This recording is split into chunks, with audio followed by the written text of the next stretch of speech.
Ciao a tutti, homebrewers e appassionati. Oggi vi racconto quella che è stata la cotta più impegnativa di questa stagione. Parlo di un Imperial Stout dalla densità molto alta, con un grist molto ricco, gestito in doppio mash e due ingredienti particolari con delle lavorazioni anch'esse abbastanza particolari che sono il caffè e il cacao. Vi racconto tutta la cotta partendo dalla ricetta, passando per l'ammostamento e il doppio mash e tutta una serie di imprevisti, fino ad arrivare al mosto raffreddato pronto per la fermentazione. Ma prima, se sei arrivato qua e stai cercando di conoscere il mondo dell'homebrewing, cioè della birra fatta in casa, ti consiglio di iscriverti a questo canale. E adesso, sigla!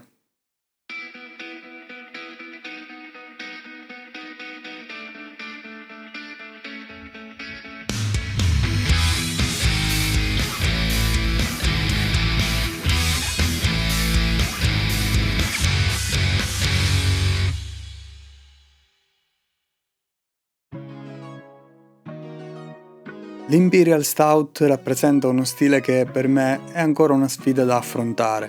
Ho provato a farne una solo una volta con un piccolo batch a mash singolo, correggendo la densità con estratto di malto. Il risultato non è stato di gran livello. Adesso, volendo riprovare, ho puntato questa volta su un batch da 23 litri perché voglio anche portare questa birra a una buona e lunga maturazione e ho scelto di optare quindi per il doppio mash, così come ho fatto l'anno scorso con il barley wine.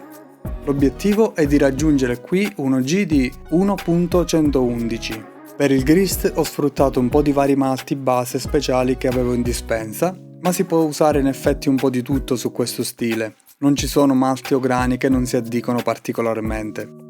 È importante ottenere una buona complessità ma anche un mosto molto scuro. Per il colore sulla carta dovrei raggiungere i 114 EBC. Ho letto che su queste birre la scala non è più tanto attendibile e si rischia anche di ottenere una birra meno scura del previsto. Mi sono mantenuto comunque sotto al 10% di malti torrefatti.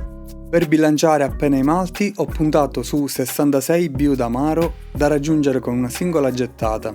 Infine, per caratterizzare al meglio la birra, ho deciso di introdurre caffè e cacao. Il primo ingrediente da preparare è stato proprio il caffè. Ho selezionato un caffè in grani di varietà arabica monorigine coltivato in Kenya. Un caffè che sprigiona sentori freschi, dolci e fruttati. Niente a che vedere con i caffè bruciati a cui siamo purtroppo abituati in Italia. E che ho scartato anche perché già i malti torrefatti sono in grado di spingersi su quei sentori.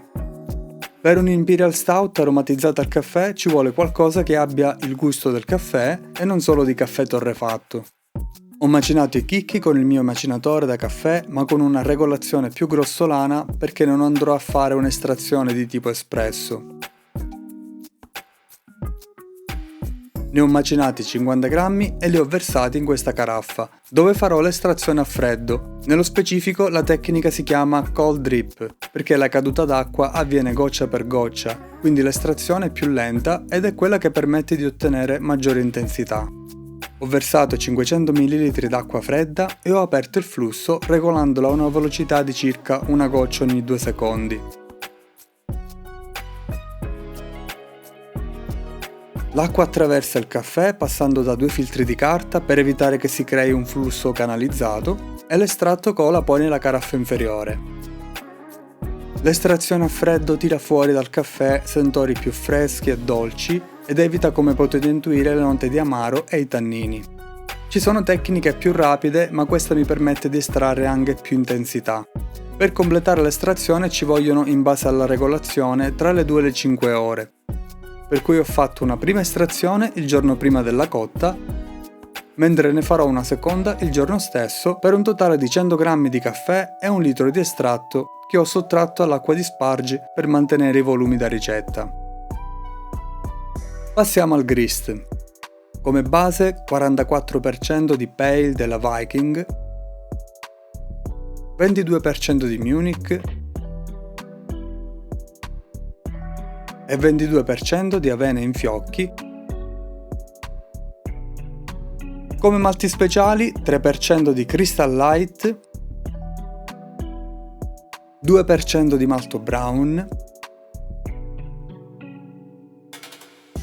4% di chocolate chiaro della Simpson che ha un colore di circa 400 EBC, e infine 4% di roasted barley. Lavorando con doppio mesh reiterato ho diviso il grist in due parti ma non in modo uguale. Ho diviso in parti uguali i malti base, l'avena, il crystal e il brown e ho lasciato i malti torrefatti per il secondo mesh. Ho messo a macinare i malti e ho preparato l'acqua. Per il primo step di mesh ho preparato 26,8 litri d'acqua che per l'occasione ho trattato con 10 grammi di bicarbonato di sodio in modo da raggiungere un profilo con circa 400-500 parti per milione di bicarbonati, utili per non far scendere troppo il pH ed evitare l'acidità eccessiva che possono conferire grandi quantità di malti torrefatti. Ho aggiunto anche 8 ml d'acido lattico che dovrebbe avvicinarmi il mesh nel range prefissato che vorrei tra 5.5 e 5.6. Ho portato l'acqua a 66 gradi, ho aggiunto la lolla di riso, data la presenza di avena in fiocchi, e ho fatto il mash-in. Appena fatto il mash-in ho avviato la macinatura dell'altra parte del grist. Il pH è sceso a 5.7 e con altri 3 ml d'acido lattico si è stabilizzata a 5.45. Completata la saccarificazione di 40 minuti a 66 gradi, ho misurato un OG di 1,058. Ho estratto il cestello e fatto scolare un po' i grani che nonostante la lolla non hanno reso la filtrazione tanto agevole. Ci è voluto un po' per far scendere gran parte del mosto. A questo punto considerate che per il secondo mesh vi mancherà dell'acqua che è stata trattenuta dai grani. Considerando un tasso di assorbimento medio di 1,2 litri per chilo, più l'acqua per i malti torrefatti, andrò a reintegrare 8,9 litri e lo farò con un normale sparge per caduta con acqua a temperatura. In questo modo riesco anche a estrarre altri zuccheri. Dopo averlo lasciato scolare un po', ho rimosso il cestello e l'ho svuotato per poterlo subito reintrodurre in pentola, dove farò il secondo mash-in.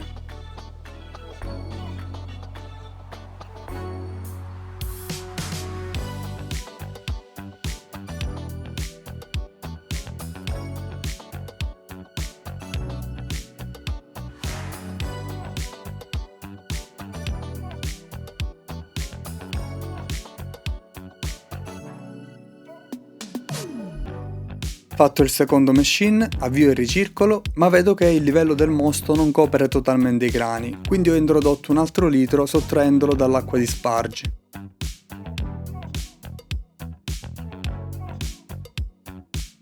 Dopo aver misurato il pH mi sono trovato un valore già troppo basso. I malti torrefatti hanno contribuito a far scendere il pH fino a 5.25, quindi ho dovuto aggiungere altri 6 grammi di bicarbonato, ma non è salito molto, si è stabilizzato comunque su quel valore.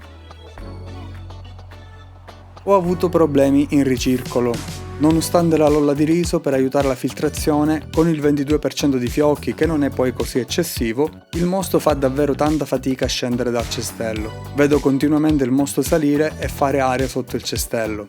Un fattore che non avevo considerato è infatti l'alta densità che rende il mosto proprio viscoso, quindi il tasso di macinatura che uso io, che è già abbastanza fine, solitamente non mi dà grossi problemi, ma su un mosto così denso avrei dovuto prevedere questi imprevisti. Raggiungo a fine step di saccarificazione una densità di 1.099. Passo poi a 72 gradi per 10 minuti e infine un mash out di 10 minuti a 78.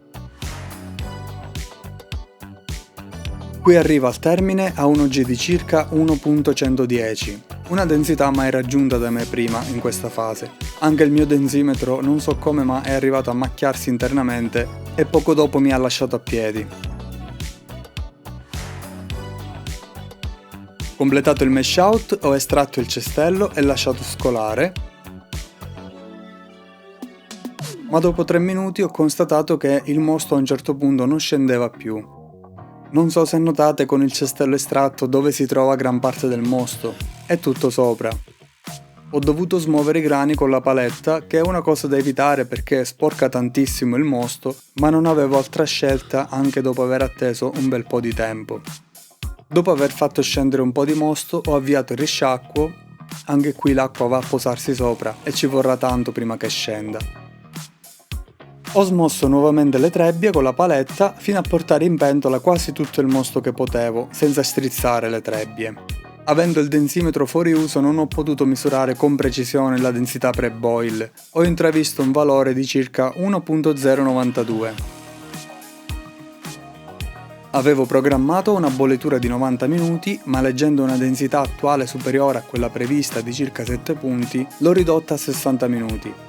E ho fatto qui la prima e unica gettata di luppolo per l'amaro con 90 g di Magnum da 12,8% di alfacidi che conferirà 66 IBU previsti.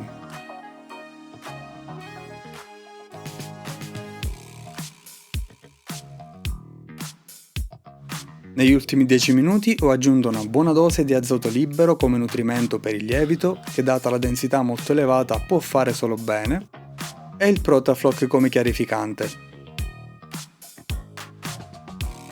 Adesso è il momento finalmente di aggiungere il caffè.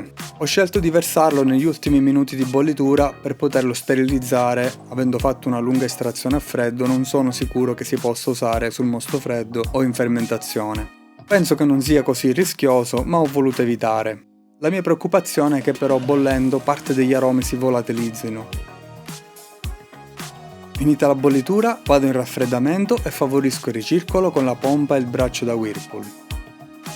Una volta portato il mosto sotto i 20 gradi, estraggo il cestello e lascio agire il Protafloc per 10 minuti. Al momento finalmente di trasferire il mosto e completare questa lunga e impegnativa cotta, mi ritrovo di fronte ad un bel imprevisto. Il mosto non esce, la pompa è bloccata. Ho usato luppoli in coni liberi in pentola, quindi penso che il blocco è dovuto a un passaggio di luppoli nella pompa. Si sarà spostato sicuramente il filtro perché con il filtro i coni non bloccano mai il flusso del mosto. Sollevo la pentola e provo a trasferire dal rubinetto, ma anche qui mi ritrovo con il rubinetto intasato dai coni di luppolo.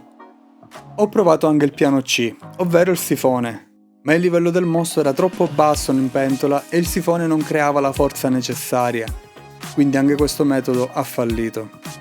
Alla fine ho dovuto travasare tutto il mosto nella pentola che uso per lo spargi e poi ho pensato di mettere un cestello per filtrare i luppoli, ma nonostante la pentola avesse un rubinetto di calibro maggiore della Klarstein, anche qui i luppoli vanno a bloccare il flusso. Alla fine, stanco e stremato dalla cotta e dagli imprevisti, ho rimediato inserendo uno scovolino sanitizzato nel rubinetto che riesce a far passare il mosto evitando che i luppoli si intasino.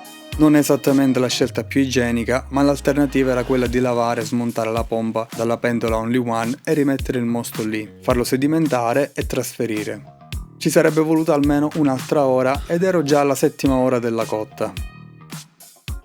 Ho misurato una densità iniziale finale di 1.103, forse avrei dovuto fare 90 minuti di bollitura completi, comunque non male alla fine.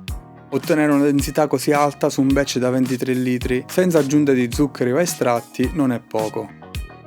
Ovviamente ho anche assaggiato il mosto, che si presentava molto denso e viscoso, e sorprendentemente l'aroma di caffè era molto carico.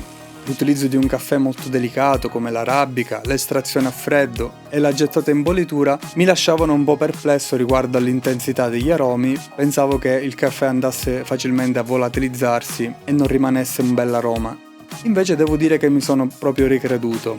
Il sapore di caffè esce molto intenso e con quel taglio fresco che volevo proprio dall'inizio. Per il momento il lungo racconto di questa cotta si ferma qua. Devo ammettere che è stata una sfida più impegnativa di quella che avevo preventivato. L'elevatissima densità ha mostrato delle criticità che non avevo mai affrontato finora, quindi grossi problemi in ricircolo, filtrazione e sparge. E per ultimo l'intasamento della pompa. Non mi era mai capitato prima, il filtro a monte della pompa ha sempre lavorato bene. Penso che durante l'estrazione del cestello questo si sia scalzato dalla sua posizione, permettendo l'ingresso di luppoli in coni che ha intasato subito la pompa. Il filtro è appena appoggiato, quindi può subire questo spostamento. Non era mai capitato, ma sicuramente farò molta più attenzione in futuro. In un secondo video vi parlerò della fermentazione, dell'aggiunta dell'altro ingrediente particolare che è il cacao, fino ad arrivare all'imbottigliamento e all'assaggio finale. Se avete domande, dubbi o suggerimenti su quanto avete visto, fatelo qui sotto nei commenti. Se il video vi è piaciuto, lasciate un like, dei punti hype e iscrivetevi al canale. Ci vediamo Al prossimo video!